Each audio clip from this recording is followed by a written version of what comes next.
Hello out there, guys. Today I was sort of scrolling for some news to look at, and this caught my eye. It is an article from the Bleeding Cool, but it's not written by Bleeding Cool. It's actually submitted to Bleeding Cool by who was this? Roy Thomas's manager. So that really helps a whole lot there, right? But there's a few things in the article.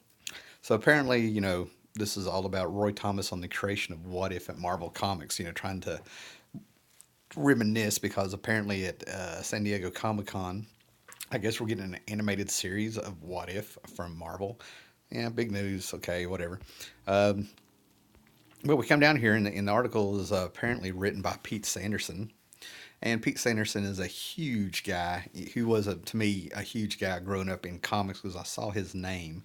If you don't know his name, that's all right. But Pete Sanderson actually got paid to read almost every DC comic, and I think he did the same thing at Marvel, and to be a historian. He's a huge comic book historian. If you read Who's Who in the DC universe, if you heard official handbook of the Marvel universe, if you read Marvel Saga back in the day, multiple articles and stuff out here, Pete Sanderson was the guy to go to. He was awesome. So he gets in here and he talks about he's annoyed when people talk about comic characters without crediting their creators.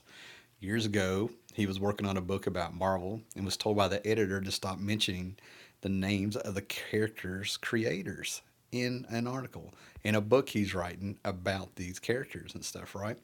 And then he said this week he saw a post about a girl at Comic Con who was dressed as Elektra but had never heard of Frank Miller. He commented that if she likes the character, she would find out who the creator was, and he got accused of being a gatekeeper.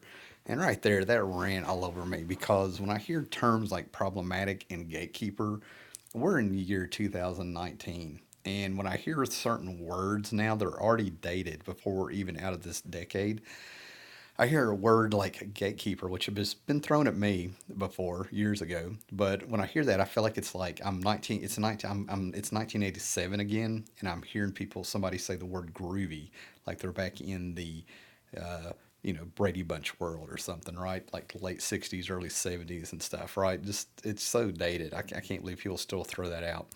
Anyway, and he was talking about that he hopes Roy gets a credit on the What If animated series, but if you ask Roy, he'll tell you he got the idea from Gardner. Maybe he'll tell you he got the idea from Gardner Fox's story, The Strange Death of Batman.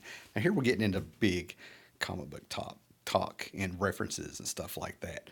And it says Gardner Fox had a what if room, So Roy Thomas replied to it, and he talks about Pete Sanderson's phenomenal comic history knowledge and things like that. But he gets down to the gatekeeping part. Um, he says that I've worked on a project or two with Sanderson in the past, and he's right. There are at least some forces who control the comics and movie companies that would rather hear or read in credits about who created the character, but they don't care. And in some cases, they have vested reasons not to care. Now, Roy Thomas has worked in Hollywood, especially with Gary Conway when they wrote a Conan movie. And I think that there's been a few other things that's been dabbled in there. But he goes, this goes back at least as far as the early days of movies when producers didn't want actors' names to be known by the public because they might actually want more money for their next role.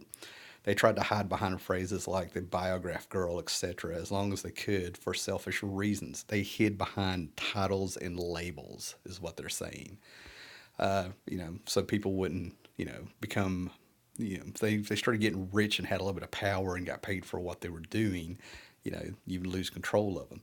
If Peter and I are gatekeepers, and I'm proud to be one rather than one of the barbarians outside or inside those gates, absolutely. Now, the thing about the gatekeeping thing is I've been called that before, but I've never seen it that way. I never held anybody back. I never, um, you know, sabotaged anybody. I went out of my way to make sure I didn't make anybody look foolish. And at the same time, I have been corrected. Live shows, comments, and videos by people and stuff. And there's nothing wrong with that, I think. And it's all about tact and being sociable and what's the motive behind it. But the thing about it is that as you can see, people who throw out the words gatekeepers and stuff, you've got to ask why they're doing that. Why do they want to keep people stupid? Why do they want to control people by keeping them ignorant?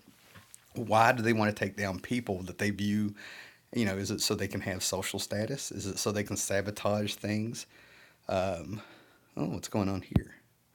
There's always a thing about it, and as you can see, it's always not good when you try to hold people back. They have something to gain. And you got to look at yourself also. I always viewed it as if a lot of comic book knowledge I got is because I put in the time, I put in the reading, I put in the money. I did this for years as a hobby, and all these things bounced around in my head for like 41 years now. So if somebody comes up to me and tries to claim that I'm some kind of gatekeeper or something like that, I automatically just go, these people have just started in this hobby and they're trying to, you know, take down the big dog so they can have some kind of social status, which I don't understand. You know, I don't understand how you can have a social status with the hobby. It must be an online thing. All right. So, yeah, but anyways, we go on here. It turns out that Stan Lee, just to finish off the article, Stan Lee got the idea from excuse me, Roy Thomas got the idea from Stan Lee because Stan Lee would walk around a whole lot and say, "What if?" And he went on from there with the series and stuff, right? But I find it very interesting of people yelling gatekeeper and stuff like that. The way I feel about it is if you are humble, if you are seriously just trying to have a conversation about comic books or anything, and you feel like you're just having a conversation, go on. There are times you need to shut up and let people find their way and get interested and just kind of point them. So it's all about tact and your personality and how you come across. But I am a big hater for, and it's no big secret. I've always been like that of misinformation, purposefully putting out misinformation and wanting to keep people stupid so you can look good or be the big dog or be the alpha or something like that. There's always You need to really watch who you hang out with and wonder why they want to hold you back by using terms and labels and character assassination and threats and stuff of your reputation by words like gatekeeper. All right, later, guys.